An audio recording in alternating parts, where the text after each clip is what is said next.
అమ్మా ఎంత అందంగా ఉంటున్నట్టుగా ఫోన్ నెంబర్లు అడిగేస్తారా మా ఎక్క నెంబర్ అడుగుతాడు ఎవరు ఎందుకు అలాగా అంత కోపంగా ఉన్నారు? రీఛార్జ్ షాప్ కి వెళ్ళానక్క వెళ్తే రీఛార్జ్ చేయమంటే అది మీ ఎక్క నెంబర్ ఇయ్య ఉంటా నువ్వు ఎంత అందంగా ఉంటున్నట్టు నీ నెంబర్ ఇచ్చేస్తున్నాడు అంత తెలుగుతాకుదండి నా నెంబర్ ఎందుకు అడుగుతున్నాడు? ఆడేవాడు నా నెంబర్ అడగడానికి ఆడు ఎవడే నాన్నకక్క అడిగాడు నీ నెంబర్ ఇచ్చేస్తున్న నెంబర్ చెప్పు నీ నెంబర్ అడిగాడా నా నెంబర్ అడిగాడా? నీ నెంబరే రీఛార్జ్ కా నీ ఫోన్ కి రీఛార్జ్ అంటే నా ఫోన్ నెంబర్ అడుగుతున్నాడు.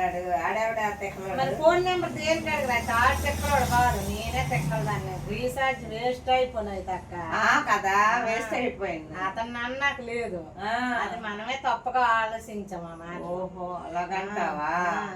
నేనేమనుకున్నాను తెలగనుకోలేదు ఫోన్ నెంబర్ అడుగుతాను మీ అక్క నెంబర్ ఎంత అంత నీ మా అక్క సెల్లకని అన్నాను నేను మా అక్క అందంగా ఉందని కదా అడిగేస్తాడు అనేసి సారీ అయితే అవతలోడికి చూసావా నువ్వే తప్పుగా అర్థం నెంబర్ ఇస్తేనే కదా వాడు రీఛార్జ్ చేస్తాడు బ్యాలెన్స్ చేస్తాడు. ఇందాక ఏటన్నావు రాము వెళ్ళి బ్యాలెన్స్ చేసుకురా అన్నావు. అవును నేను నీ నెంబర్ అది చెప్పాను అయితే ఆ నెంబర్ అడిగితే నేను అనుకుని నువ్వు అందగత్తు అడుగుతాను తీసుకొని సరిపోయి అందగత్త నన్నేసి అడిగాడు వీడు నెంబరు.